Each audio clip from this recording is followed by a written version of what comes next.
Twakikanyako ne tulira Mwami Museveni yawadde directive eri ababaka beera ne ku Lwokutaano yabagambye agenda kubasinkana nti emwanyi ezirina okuba UCDA n'okuba rationalized. Banga ffe twawa ensonga zaffe zirikirira era nabo babadde bazireese nga tewaliwo justification egisaawo kitongole ekyo ng'oggyeko nti no bano abasajja banoonya monopoly. Era ne sipiika ne bwagiteekawo nti parliament etuule ku mwezi ssaawa 9 ogw'ekiro tujja kubeerawo tugambe no rationalization of coffee.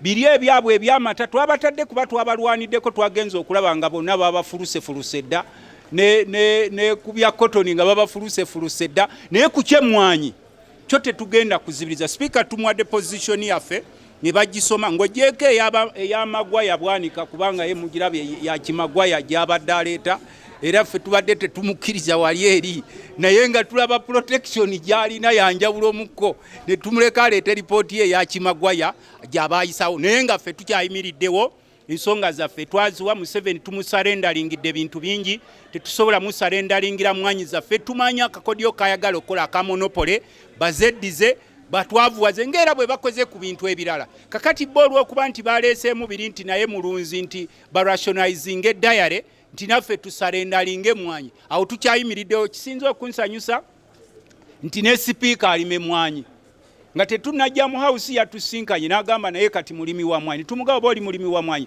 ffe tuleke gweoyinza okuba nga tolina bulumi ffe we tulina era otuwa omukisa. Tumuwadde ripooti yaffe tumuwadde ensonga zaffe ate nga ziraba naye of course ziri justifiable naye nga ate tulaba mbu simanyi mbu government chief whip obwa bwalina special directive okuva ewa Museveni alime mwanyi.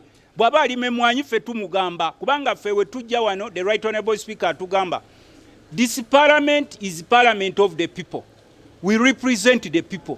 Ne views zaffe era ziva mu bantu abo kakati twewuunyanya abantu ate okuva ku bantu bye baatugamba nti ekitongole kya UCDM kirekeewo kubanga tuwadde ensonga nyingi lwaki kirina okusigalawo ne tuwa ensonga nyingi lwaki tebalina kukikwatako. Why can't the president and this group listen? Kubanga na bano bonna ababaka ba parliament kababebe NRM boolabye wali nga bazinze emikono nabo bamanye ensonga. Omuntu omu ajja atya n'atandika okubatwalako buli kimu nga mulaba mwena n'obala n'omuntu gwolaba gw'osuubira nti no asobola okuvaayo n'ayogera ensonga kuba ensonga weeziri bonna batya mbu simanyi mbu bagenda kubasimbako abantu bati okuba makaadi simanyi mbu agenda kubakangavula ekisozi ku Lwokutaano. N'olaba omubaka nga yeeyisanga mwana muto mu house. Kati sipiika bw'aba kuwadde omukisa you debate naye waliwo debate eba unnecessary ng'oli okugamba tuteekewo debate okututemeko omukono gwange ogusaako otya debate ogujjawo. Kakati naffe kye tugamba Museveni newakubadde bano badde baleeta debate zaabwe twamugambye not rationalization of coffee. Ekyo kyo twakisazeewo ne bwe bw'anaabayita ababaka ne bw'anaabakubira amasimu ne bw'anaabatiisatiisa ne bw'aba mobilizinga kubanga tugamba bino debate zino ze tuleeta wano it's a will of members of parliament and a will of the people we represent.